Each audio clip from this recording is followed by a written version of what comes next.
Friends and welcome back to my YouTube channel and my another vlog. तो आप सभी लोग देख रहे हैं मार्केट में बहुत सारी भीड़ लगी है। तो आप सोच रहे होंगे मैं मार्केट क्यों आई हूँ। जस्ट बिकॉज कल तीज है तो मैं शॉपिंग करने आई हूँ। तो बहुत भीड़ है यहाँ पे।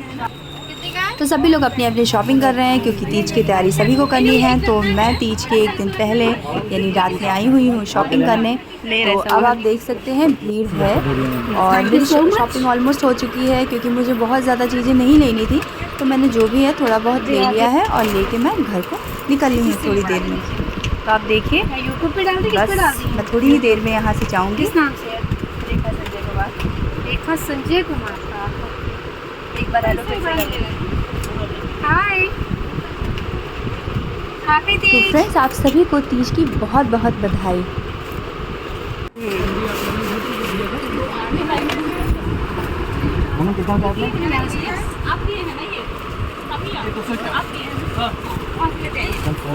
Hello friends, good morning and welcome back to my YouTube channel and my another blog. तो फ्रेंड्स मैंने ये वीडियो शूट काफ़ी टाइम बाद किया है। मैं अपना ब्लॉग काफ़ी टाइम बाद बना रही हूँ जस्ट बिकॉज आज तीज है, बहुत स्पेशल डे है। तो मेरा व्रत है आज।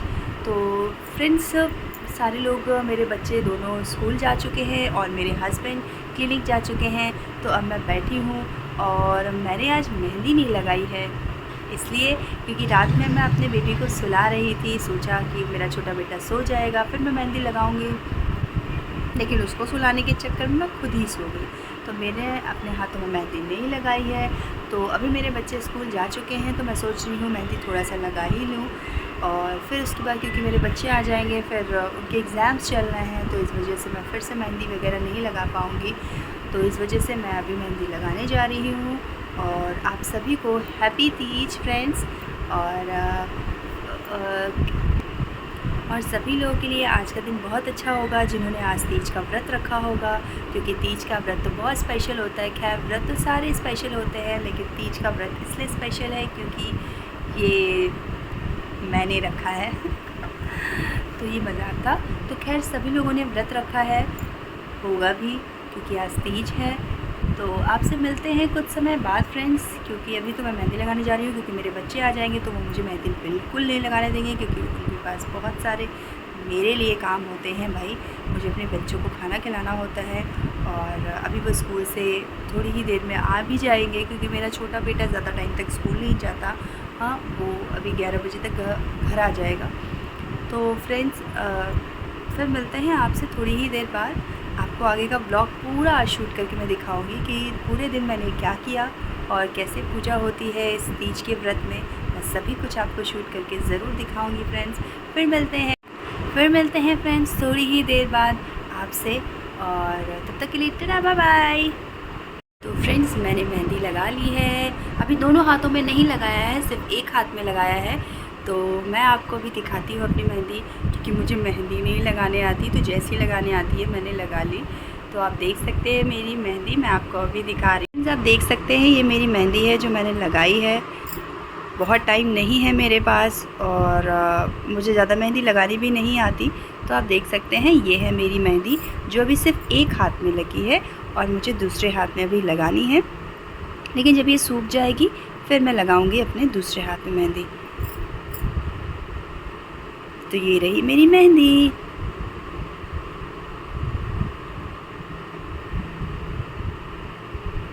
तो फ्रेंड्स मेरे बच्चे घर आ चुके हैं अभी और अब ये अब शैतानी करेंगे क्योंकि को खाना खिलाना पिलाना सब कुछ करना है। तो अब देखिए अब इन लोग की शैतानी चालू हो चुकी है। मेरे एक हाथ में मेहंदी लगी है, कपड़े मैंने कैसे पहनाए हैं मुझे पता है, लेकिन हाँ मेरा बड़ा बेटा खुद ही पहन लिया है कपड़े। छोटे बेटे को मैंने पहना दिया है। अभी नीचे जा रहे हैं सब दादी के पास खाना खाने। अब दादी आज इनको खाना खिलाएंगी। नो नो नो मुँह में लीड नहीं रख। तो देखा इनकी शैतानियाँ कितनी होती है, बस बदमाशी से बदमाशी। बच्चे हैं जो दिन भर अब मेरा सर दर्द करेंगे, शैतानी करेंगे और मुझे ज़्यादा बुलवाएंगे ताकि मुझे ज़्यादा प्यास लगे। तो बच्चों प्लीज़ आज शैतानी मत करो ना प्लीज़। ये है बच्चे, ये है चिल्ला रहा है आज। बेटे शैतानी नहीं करो, मम्मा को प्यास लग जाएगी है ना। तो शैतानी मत करो सब लोग, तो फ्रेंड्स अब शाम हो चुकी है और मैं उठ चुकी हूँ और पूरा दिन आज मैं सोई हूँ, सिर्फ सोई हूँ और कुछ भी नहीं, क्योंकि आज कुछ खाना पीना था नहीं। तो बस मैंने आराम किया है और मेरे दोनों बच्चे आज दादी बाबा बुआ के पास पूरी तरह से थे, खेल रहे थे। बच्चों का एग्ज़ाम तो चल रहा है, लेकिन कल कुछ ऐसा एग्ज़ाम नहीं था जो बहुत टफ़ था। तो बच्चों ने आज, मैंने बच्चों को पहले ही से तैयारी करा दी थी, तो बच्चे अपना खेल रहे हैं। सो भी गया था मेरा छोटा बेटा, लेकिन अब उठ गया है। तो बच्चे अपना खेल रहे हैं, टीवी देख रहे हैं और मैं जा रही हूँ पूजा की तैयारी करने, क्या पहनना है सब डिसाइड करने। तो फिर मिलते हैं आपसे कुछ समय बाद। तब तक के लिए बाय बाय फ्रेंड्स। ब्लॉग में बने रहिएगा ज़रूर, आगे देखिएगा सब। हेलो फ्रेंड्स, तो मैं रेडी हो चुकी हूँ शाम की पूजा के लिए, यानी तीज की पूजा के लिए। तो मैंने ज़्यादा हैवी नहीं पहन रखा है, क्योंकि ज़्यादा हैवी पहनने से गर्मी बहुत लगती है।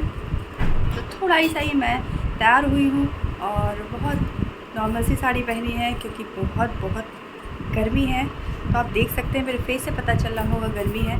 तो गाइज़ अब मैं जा रही हूँ पूजा करने और मैं पूजा करूँगी। अभी मेरे हस्बैंड का मैं वेट कर रही हूँ, बस मेरे हस्बैंड आने वाले हैं। मैं रेडी हो चुकी हूँ, मेरे हस्बैंड आएंगे और फिर हम लोग पूजा में बैठ जाएंगे और पूजा शुरू कर देंगे। फिर मिलते हैं आपसे कुछ समय बाद, तब तक के लिए पूजा में मिलते हैं। Bye friends. तो फ्रेंड्स मैंने तैयारी चालू कर दी है, मैं नहा चुकी हूँ और मैं नीचे आ गई हूँ, क्योंकि अब शाम का टाइम हो रहा है, शाम के लगभग 6 बज रहे हैं। तो आप देख सकते हैं तैयारियाँ चालू हो गई हैं। तो मैंने सारी चीज़ स्वास्तिक वगैरह सब कुछ बना लिया है और आप देख सकते हैं सारी तैयारी बिल्कुल डन हो चुकी है। अब बस मैं अपने हस्बैंड का वेट कर रही थी, तो वो आ चुके हैं और अब हम लोग पूजा करेंगे साथ में मिल करके, क्योंकि कथा तो साथ में ही करेंगे, सारी पूजा साथ में ही करेंगे, तभी तो ये तीज का व्रत पूरा होगा।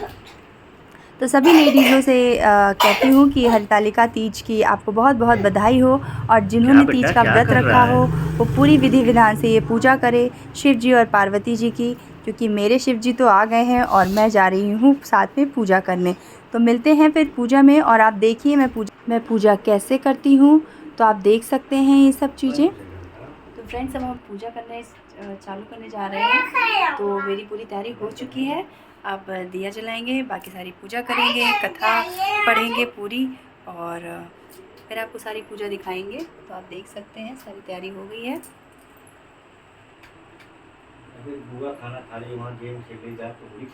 तो गाइस तीज की पूजा चालू हो गई है।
तो गाइस दिया जल चुका है और धूमबत्ती भी जल चुकी है।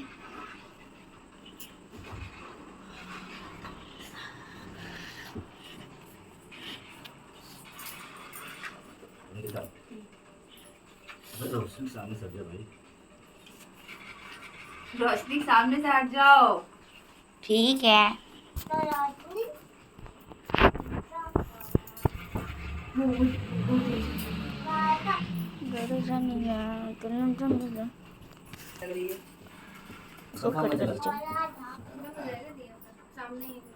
नहीं ये नहीं पूछेगा, पंखा चला तो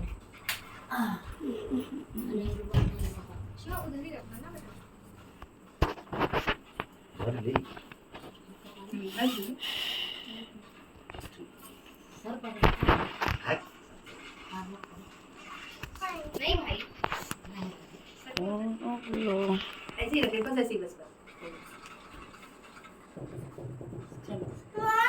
मैंने क्यों यह सर्वोत्तम व्रत किया था, वह सब आपसे सुनना चाहती हूँ।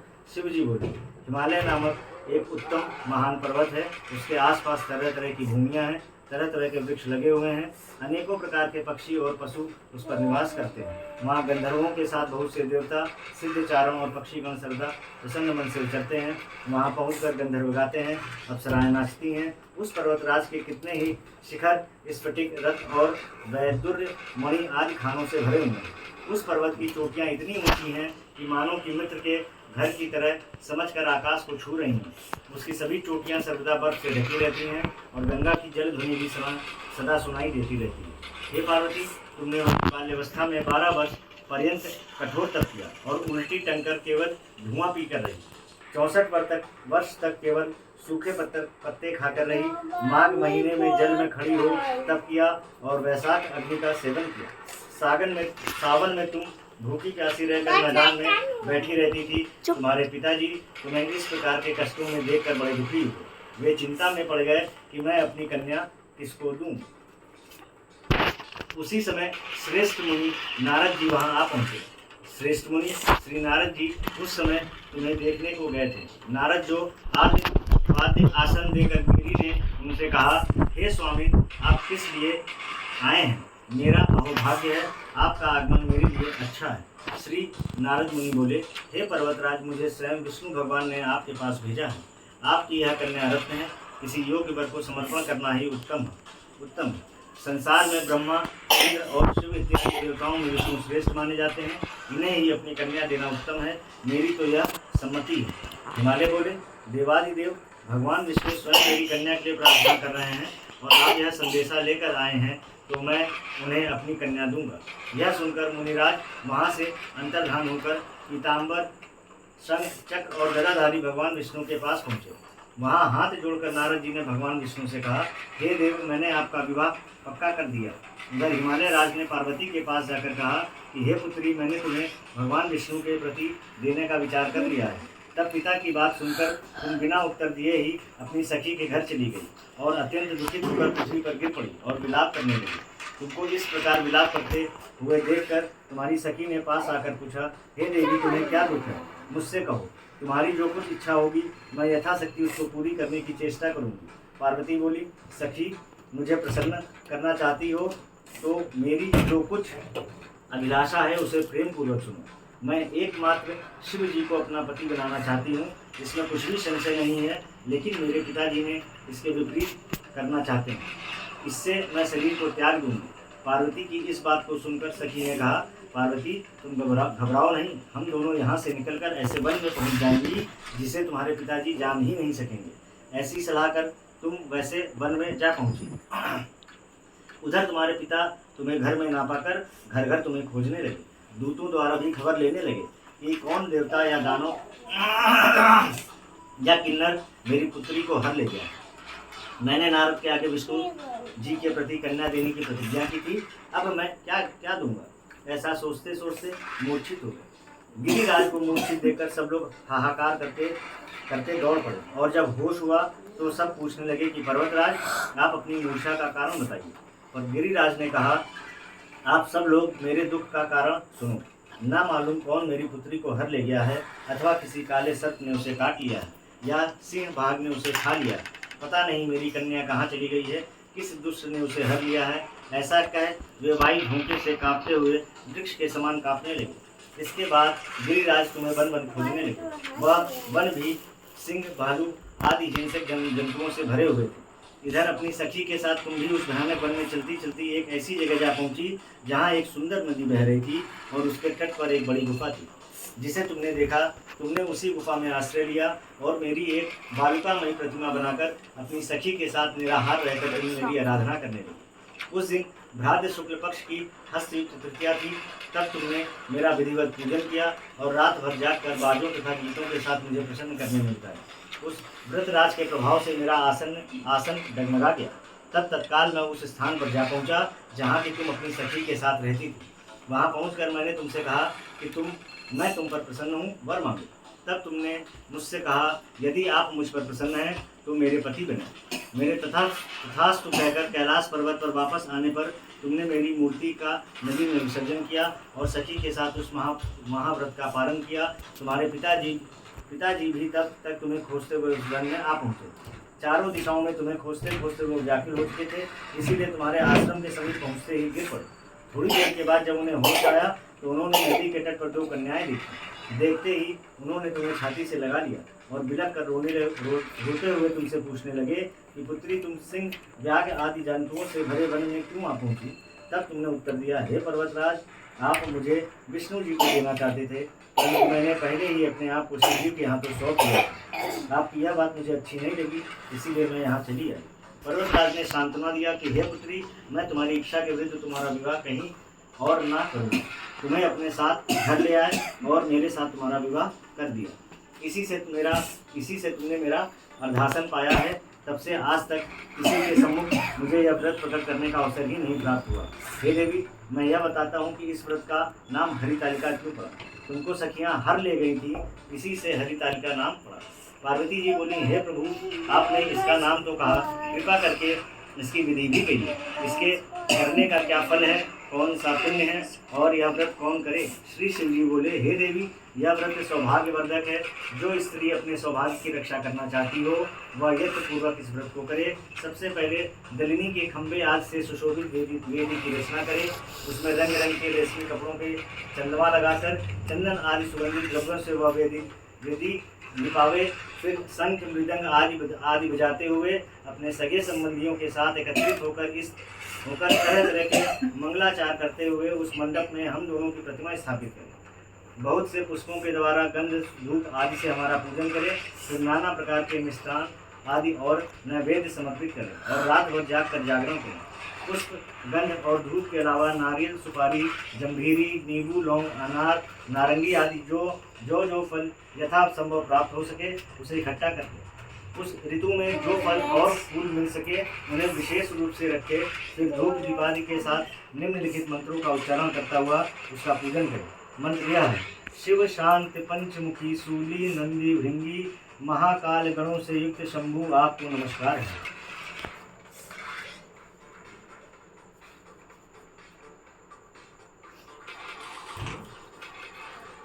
शिवा शिवप्रिया प्रकृति सृष्टि हेतु श्री पार्वती सर्वमंगला रूपा शिवा रूपा जगत रूपा, आपको बारंबार नमस्कार है।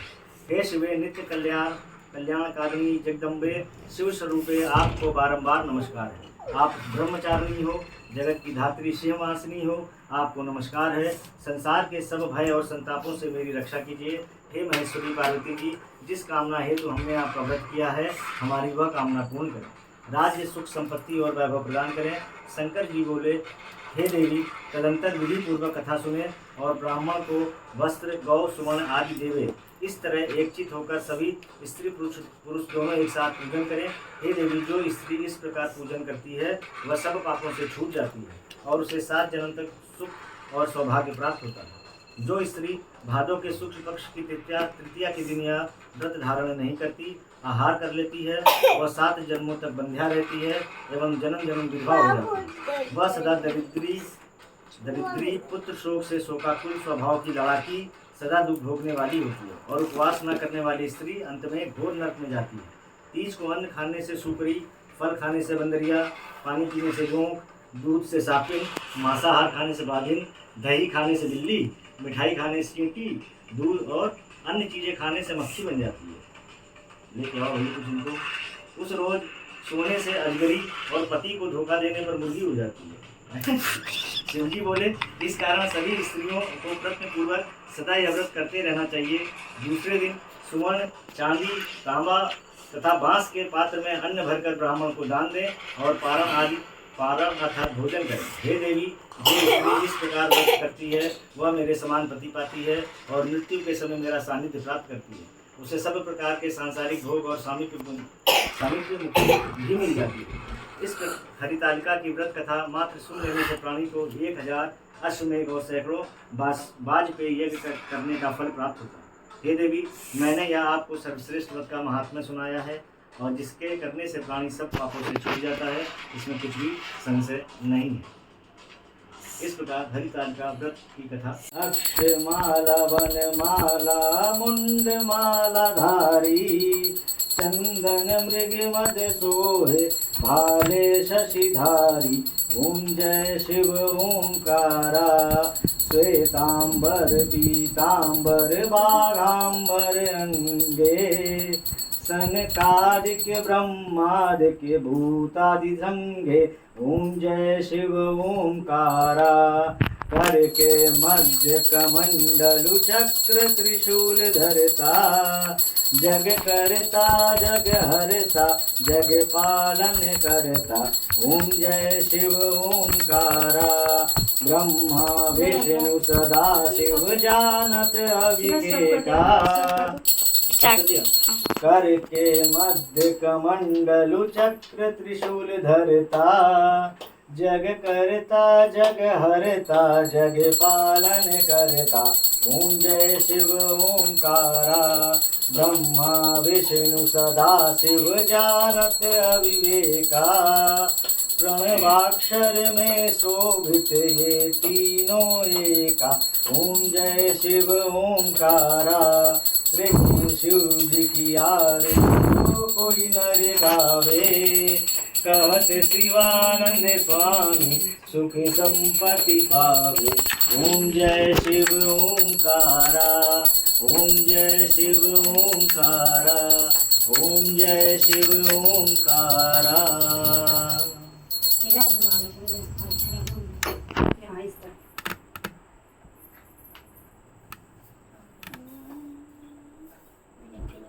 ओह कितनी जोर से आग लग रही है।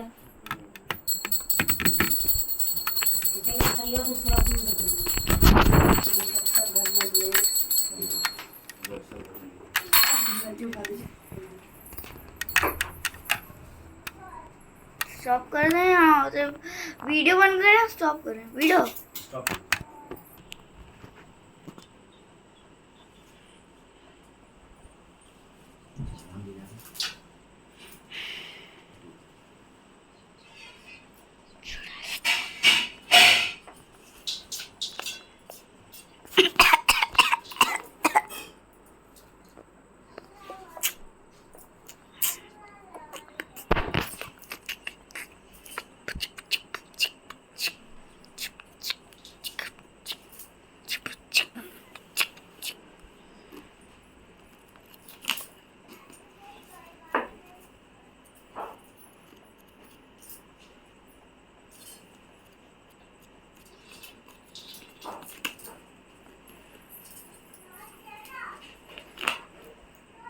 ये क्या कर रही हूँ मम्मा?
तो फ्रेंड्स सारी पूजा संपन्न हो चुकी है, यानी सारी पूजा हो चुकी है। अब फिर मिलते हैं हम कल मॉर्निंग में आप लोगों से। तो आप देख सकते हैं ये है हलवा, जो कि आप सोच रहे होंगे सुबह सुबह बनाया। तो सुबह सुबह मैंने हलवा बनाया था और पूरी बनाई थी, क्योंकि भगवान को भोग चढ़ाना था, क्योंकि सुबह सुबह भोग चढ़ा करके ही पारण किया जाता है। तो सुबह के अभी 4 बज रहे हैं, तो मैं नहा भी चुकी हूँ और भोग भी बना चुकी हूँ। और अब मैं पूजा करने जा रही हूँ सुबह की, क्योंकि इसमें सुबह की भी पूजा होती है। तो सुबह की पूजा कर लिया है, सारी चीज़ मैंने रख ली है, सब कुछ तैयारी कर ली है। अब बस अब पूजा करने जा रही हूँ, यानी मैंने आरती भी जला ली है, तो अब मैं पूजा करूँगी। तो आप देख सकते हैं सब कुछ हो चुका है, तो पूजा भी हो चुकी है, सब कुछ हो चुका है, आरती वगैरह मैंने सब कर ली है। वो मैंने वीडियो नहीं शूट किया क्योंकि अब मैं अकेली थी अभी, तो फिर मैंने इसलिए सोचा वीडियो क्या ही शूट करूँ। तो मैंने पूजा वूजा पूरी कर चुकी है, मैंने पूजा पूरा कर लिया है और अब मैं थोड़ी ही देर में पारण कर लूँगी। तो आप सभी को तीज बहुत बहुत मुबारक हो। अब मैं चलती हूँ सबके लिए सब। तो गाइस, मेरी पूरी पूजा ख़त्म हो चुकी है, सब पूजा वूजा कर चुके हैं और मैंने चाय भी पी ली है और पारण भी कर लिया है। हलवा पूरी प्रसाद के तौर पे मैंने खा लिया है और सब कुछ ठीक ठाक, सब अच्छे से हो गया है।